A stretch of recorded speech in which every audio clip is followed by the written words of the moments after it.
Bonjour, bienvenue à nouveau dans cette émission de C'est dans la Bible. Vous êtes sur TV Jésus-Christ et je suis Alan Rich. Aujourd'hui, j'ai un sujet qui me tient à cœur, que en fait le Seigneur a, je dirais, plus ou moins changé. Juste là, en train de me préparer pour l'émission, le titre initial et le sujet initial était pourquoi est-il si difficile de lire la Bible? Parce qu'il y a beaucoup de chrétiens qui se confient, d'autres qui ne se confient pas, mais ils sont aussi dans la même situation, qui me disent oui, je lis la Bible, mais c'est très difficile. J'arrive pas à me concentrer, j'ai pas le temps, la Bible me parle plus avant, soit au début de ma conversion, ou bien pendant un certain temps, je la dévorais, j'avais faim et soif, le Seigneur me parlait, et maintenant c'est comme si je suis à sec, je ne comprends plus rien, j'ai plus envie, il faut que je me batte pour la lire, je la lis, je ne comprends rien, j'arrive pas à me concentrer, j'ai des pensées qui me viennent à la tête, ou j'ai plus lu la Bible depuis tant de semaines ou de mois parce qu'elle ne me fait plus rien. Et le sujet donc du message dont je vais quand même parler, c'est pour ça dont je vous parle de ça, hein. C'est pourquoi est-il si difficile de lire la Bible?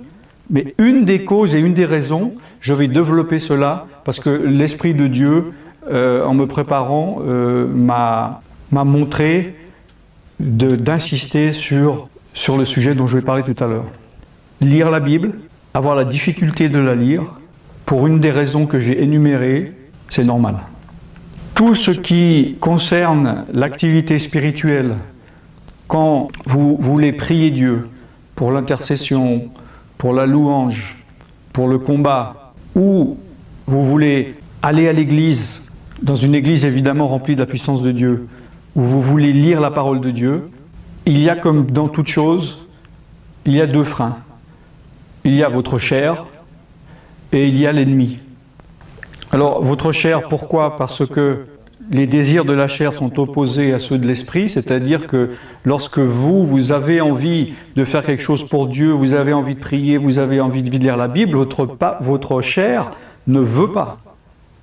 Et celui qui vous fait croire, même si c'est un homme de Dieu ou un pasteur, qui dit « Ah ben non, moi je suis chrétien depuis 5 ans, 10 ans, 30 ans, 40 ans, maintenant ma chair, elle se régale dans la parole de Dieu », c'est un menteur. Pour régler ce problème, il faut crucifier la chair, la rendre plus petite, plus faible, afin de pouvoir rentrer dans la dimension spirituelle. Mais la chair en elle-même ne veut pas, ne peut pas et combat contre, vu qu'elle a des désirs opposés. Pas différents, opposés. En plus, le diable sait que dans la Bible, c'est la parole de Dieu, et dans la parole de Dieu, il y a énormément de réponses, de guérisons, de choses, de solutions que vous cherchez. La majorité sont dans la Bible. Pourquoi majorité? Parce qu'il y a certaines choses, évidemment, qui ne sont pas écrites. Si vous hésitez entre aller en Suède ou au Maroc, vous pouvez aller chercher longtemps dans la Bible, vous n'allez jamais tomber sur le verset « Alan va au Maroc, Alan va dans tel pays ». C'est pareil pour l'assemblée locale, l'église locale. La différence est que si votre église locale n'est pas guidée par l'Esprit de Dieu, si elle est dirigée par, malheureusement comme souvent, un seul homme qui a le monopole et que cet homme est charnel, n'est pas spirituel, le diable il s'en fiche, vous pouvez aller à l'église, il va vous laisser aller tranquille, parce que ce n'est pas un danger. Ce que le diable n'aime pas, c'est que vous alliez à l'église, dans une église où il y a le feu, où il y a la puissance de Dieu, où l'Esprit de Dieu va faire des guérisons, l'Esprit de Dieu va faire des délivrances, va faire des miracles, va faire des prodiges, va donner des paroles de connaissance, des paroles de sagesse, des prophéties selon l'Esprit de Dieu et non pas selon la chair ou selon un esprit religieux. J'ai entendu quelque chose de terrible par une sœur qui me parlait de son pasteur, que je connais très bien, vu que il y a plus de 30 ans, on faisait des réunions de prière dans sa cuisine à 4 ou 5. Il est devenu pasteur, enfin, quand je dis pasteur, je ne parle pas du pastorat selon un des 5 ministères, mais pasteur responsable d'une église, comme tout le monde peut le devenir. Et Elle a voulu me faire, cette sœur, faire un compliment à son assemblée ou à ce pasteur, en me disant, moi ce que j'aime bien chez ce pasteur, c'est qu'il est équilibré. Dans cette ville, il y a trop d'églises spirituelles, et qui sont trop spirituelles, il y en a qui sont trop charnelles. Mais moi, ce pasteur, il est ni trop charnel, ni trop spirituel, il est entre les deux, j'aime bien. Il est raisonnable. C'est terrible à un niveau spirituel de dire quelque chose pareil. Comme, vous savez, la parole de Dieu dit que Dieu n'aime pas les tièdes. Il va les vomir de sa bouche. Je veux rester focalisé sur le thème. Je m'excuse un peu, mais c'est vrai qu'actuellement, de plus en plus, le Seigneur me met à cœur des messages prophétiques. Et il me met de moins en moins à cœur de préparer des messages structurés sur un sujet particulier. Il est vrai qu'il y a tellement d'hommes et de femmes de Dieu qui le font. C'est pour ça que des fois, j'ai tendance maintenant, depuis quelques mois, à sortir du sujet dont je parle. Nous sommes bien toujours dans pourquoi est-il difficile de lire la parole de Dieu. Et j'ai donné les deux raisons pour lesquelles c'est difficile. Ce qu'il faut comprendre, c'est que c'est normal. Ne dites pas, j'ai un immense problème, je dois avoir un problème particulier dans ma personnalité, je me sens coupable ou bien j'ai des démons en moi. Non. C'est normal que votre chair ne veuille pas lire la Bible. Et c'est normal que l'ennemi ne veuille pas que vous lisiez la Bible. Celui qui vous dit, un frère ou une sœur spirituelle, ou bien qui prétend savoir beaucoup de choses parce qu'il est chrétien depuis longtemps, ou un pasteur, vous dit « Ah, moi, vraiment, je trouve ça fantastique, j'ai aucun problème, j'ai jamais d'opposition pour lire la Bible, pour cela. » C'est que ce frère, il lit la Bible d'une manière charnelle, et donc il n'a pas de problème, il va dans le sens du poil. Car nous sommes en opposition.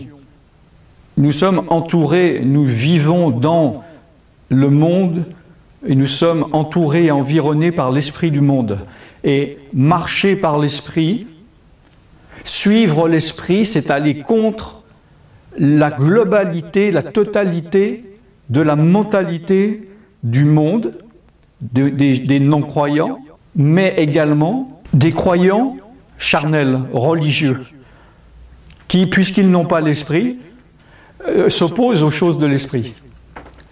Pourquoi est-ce que la Bible est si importante? C'est que c'est une parole elle est vivante, elle n'est pas morte. Jésus lui-même a dit, la lettre tue, mais c'est l'esprit qui vivifie. Il faut lire la Bible avec l'esprit de Dieu, avec l'aide de l'esprit, afin que cette lettre morte que nous lisons, l'esprit la vivifie. Je vais donner une mauvaise comparaison, mais vous allez comprendre, mais c'est loin de là. Si vous avez un produit lyophilisé, un produit, vous savez, desséché dont on a enlevé l'eau, une soupe par exemple, c'est immangeable, ce n'est pas bon, ça passe pas la gorge, c'est pas adapté. Mais en mettant de l'eau, ça prend sa forme et on peut la déglutiner, on peut la manger et le goût est plus ou moins agréable. Donc la parole de Dieu, la lettre en elle-même est morte. Combien de personnes ont lu la Bible? J'étais étonné, je connais un commerçant près de chez moi qui m'a dit, moi je me suis intéressé à toutes les religions, j'ai lu le Coran, j'ai lu la Bhagavad Gita, j'ai lu, et la Bible, oui, je l'ai lu 3 fois en 3 versions différentes, et je lui ai dit alors, il me dit, c'est pas mal, c'est un livre comme un autre. Il l'a lu sans esprit, sans l'esprit, à moins que, évidemment, l'esprit de Dieu lui a parlé, mais que par orgueil, il ne veut pas reconnaître, ou bien il s'est bloqué, ou il ne dit pas toujours, les gens ne disent pas toujours ce qu'ils ont au fond d'eux-mêmes. La parole de Dieu est effective. Nous voyons dans Hébreux 4, évidemment au chapitre 4, versets 12 à 13, la parole de Dieu, c'est-à-dire la Bible, est vivante et elle est efficace. Elle est plus tranchante qu'une épée quelconque à 2 tranchants, pénétrante jusqu'à partager âme et esprit, jointure et moelle. Elle juge les sentiments et les pensées du cœur. Nulle créature n'est cachée devant lui, mais tout est nu et découvert aux yeux de celui à qui nous devons rendre compte. Il y a une chose importante ici, c'est que ces deux versets qui se suivent sont souvent mentionnés, mais pas ensemble. C'est comme si la plupart des personnes, je suis sûr qu'il y en a pas mal ici parmi vous et ceux qui sont sur TV Jésus-Christ, qui viennent peut-être de faire le rapprochement que ce sont deux versets qui suivent. Parce que nous utilisons souvent la parole de Dieu est efficace et tranchante qu'une épée à deux tranchants. Amen. Et dans un autre contexte, on va dire, c'est un verset très important, nul n'est créature n'est caché devant lui, mais tout est nu. Alors que ce sont deux versets qui se suivent, donc il s'agit de la parole de Dieu. C'est très important de comprendre ça. Elle est plus tranchante qu'une épée quelconque à deux tranchants. Quand Paul a dit pénétrante jusqu'à partager âme et esprit, jointure et moelle, Paul n'a pas voulu dire, évidemment, comme certains ont mal compris ce verset, je peux vous le dire, ayez un peu de bon sens et demandez à l'Esprit de Dieu de vous montrer, de vous révéler. Ayez un peu de bon sens. Réfléchissez par vous-même, ne prenez pas la parole de Dieu cueillie par un autre qui vous donne un fruit tout mûr et dit « Tiens, ça c'est un fruit de l'Esprit ». Ça peut être dangereux parce qu'il peut être mélangé avec un peu de fruit de chair, voire du fruit démoniaque. Quand il est dit pénétrante jusqu'à partager âme et esprit, ça ne veut pas dire que la parole de Dieu est capable de partager l'âme et l'esprit, parce que l'âme et l'esprit n'est pas dissécable, on ne peut pas le couper, puisqu'il est dit ensuite jusqu'à partager jointure et moelle. Et par là, évidemment, Paul a voulu montrer que c'est une image, c'est-à-dire, ce verset veut dire que la parole de Dieu peut trancher des choses impossibles à trancher. Puisque la jointure et la moelle, c'est impossible de dissocier. Hein, à l'époque, tout le monde devait comprendre parce que les gens tuaient les animaux eux-mêmes. Maintenant, si vous habitez dans une grande ville, vous n'avez jamais habité à la campagne, vous achetez votre viande toute faite, vous ne comprenez pas ces principes.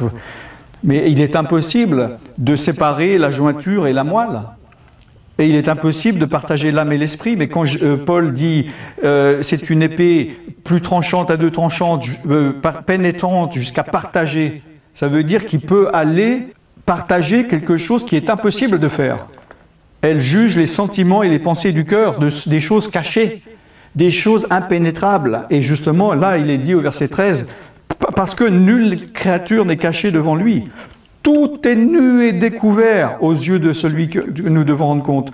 Tous tes sentiments sont nus et découverts, toutes tes pensées du cœur sont nues et découvertes devant Dieu, toutes tes motivations. Vous pouvez paraître être un bon homme de Dieu, une bonne femme de Dieu, un bon chrétien, un chrétien joyeux, mais dans votre cœur, si vous êtes triste, Dieu le sait. Vous pouvez paraître un bon chrétien, mais si vous êtes un mauvais chrétien, Dieu le sait, vous le savez, Dieu le sait. Dieu connaît tout, connaît vos motivations, quelqu'un peut être réputé d'être humble, mais peut-être c'est de la fausse humilité, et c'est au contraire de l'orgueil déguisé. Mais nulle créature n'est cachée, vous n'êtes pas caché devant lui. Et vous n'êtes pas caché devant votre conscience. Tout est nu, vous êtes nu devant Dieu. Vous êtes découvert devant Dieu. Et un jour, vous devrez rendre compte des choses. Et ces choses, elles sont connues par vous seul. Par quoi? Quelle est cette chose principale? Par votre conscience. Et c'est ce phénomène, ce principe de la conscience que Dieu m'a montré juste avant de venir ici pour prêcher, que au lieu que je développe sur le sujet du titre de ce message, pourquoi est-il difficile de lire sa Bible, Dieu m'a montré d'insister sur le problème de la conscience, de notre conscience. Donc c'est pour ça que je vais approfondir cela. Dans 1 Corinthiens chapitre 14, versets 24 à 25, nous voyons ce problème de la conscience. Ça n'a rien à voir avec la parole de Dieu, mais vous allez comprendre le rapport. Paul parle des différents dons et le fait qu'il parlait en langue et que des gens ne comprenaient pas. Et il dit si tout le monde parle en même temps, donc les choses doivent être claires. Pourquoi? Alors il est dit là, si tous prophétisent et qu'il entre un non-croyant ou un simple auditeur dans l'assemblée, cet auditeur, il est convaincu par tous, il est jugé par tous, les secrets de son cœur sont dévoilés de telle sorte que, tombant sur sa face, il adorera Dieu et publiera que Dieu est réellement au milieu de vous. Là, c'est le principe de la conscience, c'est-à-dire que si quelqu'un prophétise, c'est quoi une prophétie? Une prophétie, c'est une parole de Dieu, une parole vivante qui sort de la bouche de Dieu, au travers de la bouche humaine. Et la Bible, c'est pour ça qu'on dit que c'est la parole de Dieu, parce que c'est sorti, c'était inspiré par Dieu, et c'est la parole de Dieu éternelle. Donc si quelqu'un prophétise, ou parle de la parole de Dieu évidemment, et qu'un non-croyant ou un simple auditeur, il est convaincu par tous et il est jugé par tous, parce que les secrets de son cœur sont dévoilés, de telle sorte que tombant sur sa face, il adorera Dieu et publiera que Dieu est réellement au milieu de vous. Les secrets de son cœur sont dévoilés. La parole de Dieu, qu'elle soit la parole écrite, vivifiée par l'Esprit de Dieu, ou la parole orale d'un message comme celui-là, ou d'une prophétie, d'une parole de connaissance, d'une parole de sagesse, une parole vivante de Dieu, nous juge, vous juge. Et les secrets de votre cœur sont dévoilés. Ils sont dévoilés à votre propre conscience, parce que votre conscience vous fait rappeler que cela est vrai. Et c'est l'intérêt de la parole de Dieu, écrite ou parlée, de révéler la chose cachée pour nous faire prendre conscience, pour que nous puissions agir en conséquence. Si je pêche, je trompe ma femme, je mens, et je finis par éteindre ma conscience et à trouver ça normal, tout d'un coup une parole peut venir et Dieu me fait prendre conscience du mal que j'ai fait. Et je vais arrêter de tromper ma femme, je vais arrêter de mentir. C'est pour ça que il est dit dans Jean 3, 18 à 21, donc « Celui qui croit n'est pas jugé, et celui qui ne croit pas est déjà jugé, parce qu'il n'a pas cru au nom du Fils unique de Dieu. » Donc là, il est parlé du salut, vu que 2 versets plus haut, c'est le verset le plus connu de la Bible. Hein. Dieu a tant aimé le monde qu'il a donné son Fils unique afin que quiconque croit ne périsse pas, mais qu'il ait la vie éternelle. Alors il dit que celui qui croit n'est pas jugé. Alors, jugé, tiens, quel jugement? Verset 19, « Et ce jugement, c'est que la lumière étant venue dans le monde, les hommes ont préféré les ténèbres à la lumière parce que leurs œuvres étaient mauvaises. Car quiconque fait le mal est haï, hein, du verbe haïr, est la lumière. Et il ne vient pas à la lumière, de peur que ses œuvres ne soient dévoilées. Mais celui qui agit selon la vérité vient à la lumière, afin que ses œuvres soient manifestées parce qu'elles sont faites en Dieu. » Donc le jugement, c'est quand le juge il dit « vous avez fait ça ». Quelque chose de caché. Ah, j'avais volé, j'avais dépassé la vitesse en voiture, j'avais pas payé mes impôts, on m'a découvert. J'ai honte. Le juge met en lumière quelque chose de caché, de secret. La lumière est mise sur ce problème. Et dans le cas où l'homme préfère les ténèbres à la lumière parce que ses œuvres sont mauvaises, alors là, il s'éloigne de cette lumière. Parce que les ténèbres s'en vont devant la lumière et si on a des œuvres cachées qu'on ne veut pas qu'ils soient révélées, nous allons nous éloigner de la lumière. Et qui est la lumière? C'est Jésus. Nous allons nous éloigner de Dieu. Nous allons nous éloigner des autres. Nous allons nous éloigner d'un responsable spirituel afin qu'il ne voie pas ce que nous faisons. Donc quiconque fait le mal est la lumière et ne vient pas à la lumière de peur que ses œuvres soient dévoilées. Mais celui qui agit selon la vérité, il vient à la lumière. Ça ne veut pas dire qu'il n'y a que le juste qui vient à la lumière, mais l'injuste, qui a des mauvaises œuvres, mais qui veut se repentir, qui veut revenir à Dieu, il va accepter de dévoiler ses œuvres, et il sera évidemment pardonné, il sera accepté. Hein? Celui qui agit selon la vérité, il vient à la lumière. Et la vérité, c'est de se repentir. Amen. La parole de Dieu, elle est vivante, elle est efficace. Et pour répondre à la question du message, du titre du message, pourquoi est-il difficile de lire votre Bible? C'est que la Bible, la parole de Dieu est comme une lumière, d'ailleurs il est dit dans les psaumes, ta parole est comme une lumière sur mon sentier, qui met à nu, qui découvre, qui met en découvert, qui révèle les choses cachées, les choses qu'on ne devrait pas faire, qui titillent notre conscience. Et si nous ne voulons pas changer, venir à la lumière, ça nous dérange. C'est-à-dire que c'est comme si nous allons voir un médecin, nous avons une plaie, et il va venir triturer, on dit « je ne veux pas venir voir ce médecin, il me fait un peu mal ». Et la parole de Dieu, c'est ça. Car il est dit dans Ésaïe 55, verset 11, évidemment, ce verset « Ainsi en est-il de ma parole », c'est Dieu qui parle, « Ainsi en est-il de ma parole qui sort de ma bouche, qu'elle sorte de sa bouche par une prophétie, par une parole de connaissance, de sagesse, ou évidemment par la parole de Dieu, parce qu'elle est éternelle, sa parole, donc ce qui est écrit est aussi valable hier qu'aujourd'hui qu'éternellement. Ainsi en est-il de ma parole qui sort de ma bouche, cette parole ne retourne pas à moi sans effet, sans avoir exécuté ma volonté et accompli mes desseins.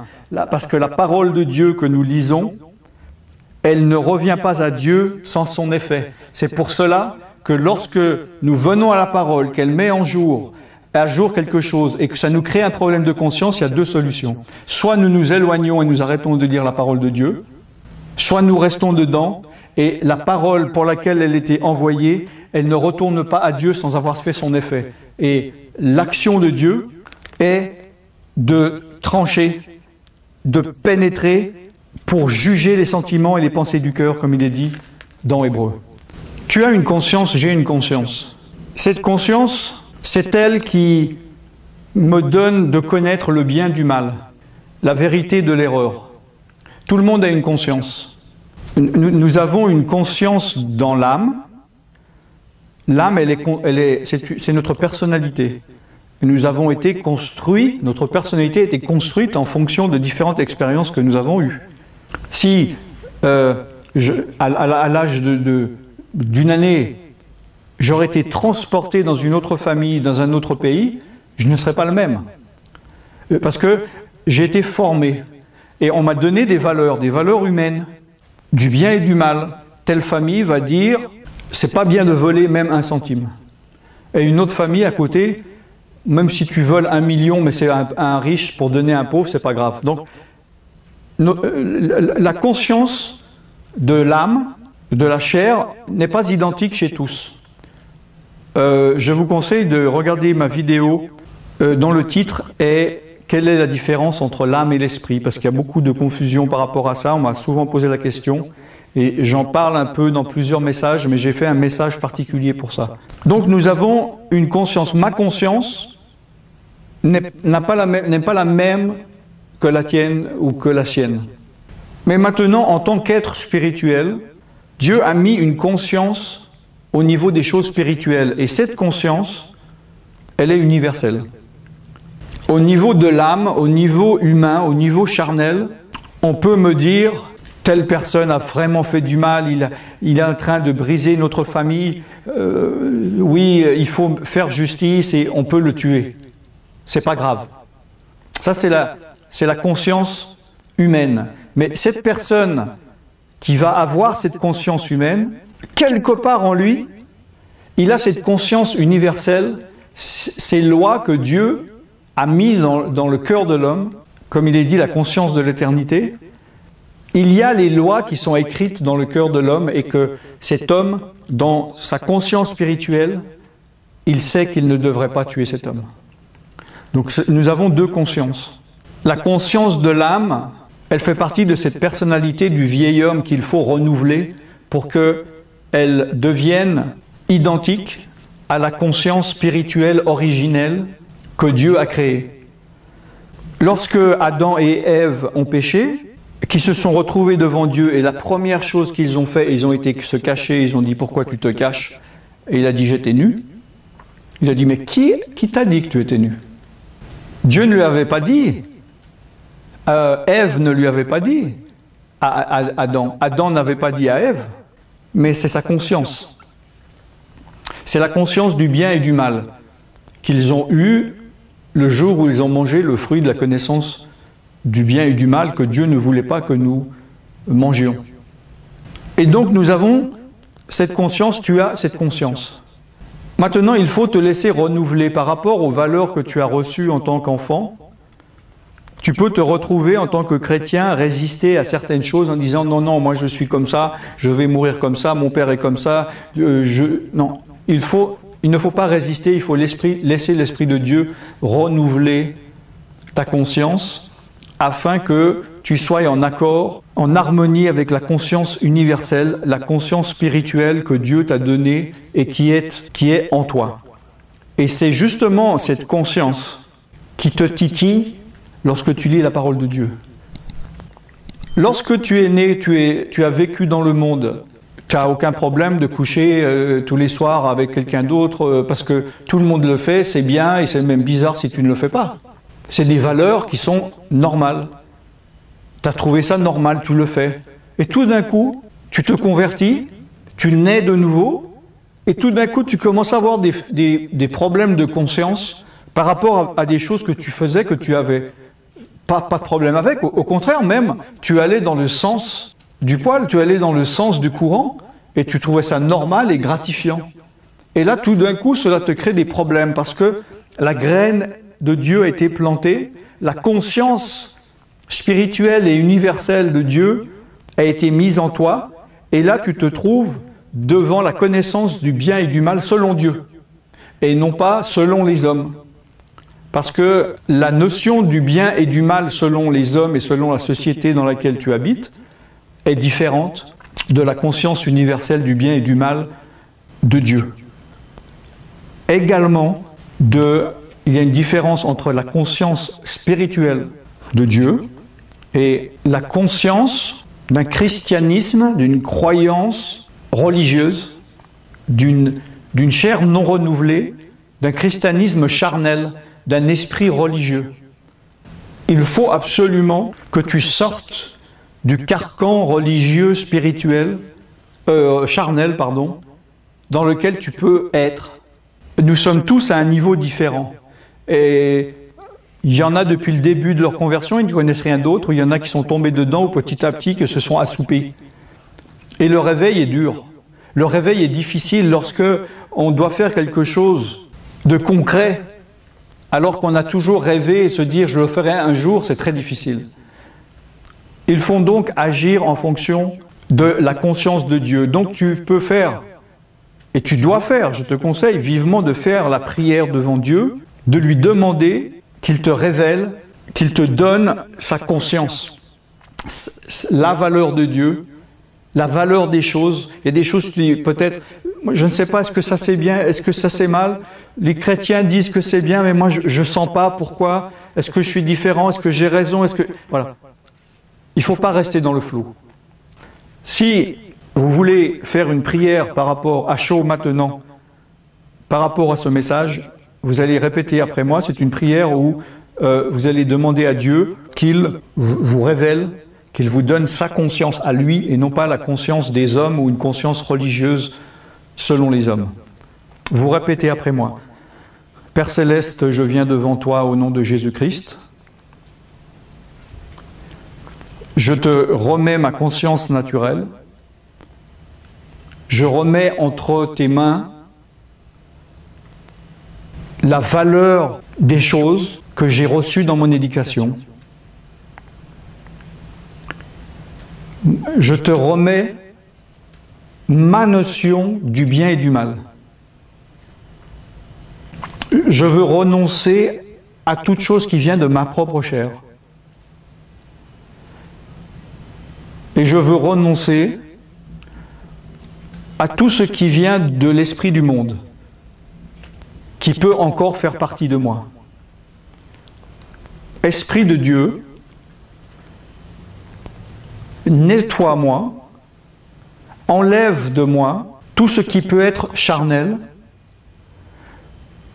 tout ce qui peut être religieux en moi,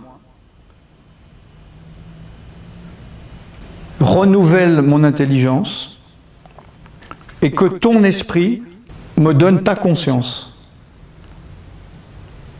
afin que je voie le bien et le mal non pas selon mes valeurs, non pas selon les valeurs d'une religiosité chrétienne, mais selon ton esprit. Je sais que tu écoutes cette prière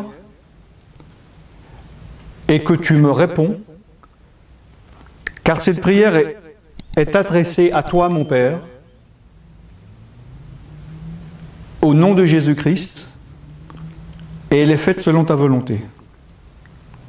Amen. Voilà, merci d'avoir écouté ce message jusqu'au bout. Je vous revois très bientôt pour une nouvelle émission de C'est dans la Bible sur TV Jésus-Christ. Je suis Alan Rich et je vous dis à très bientôt. Soyez bénis. Bye bye.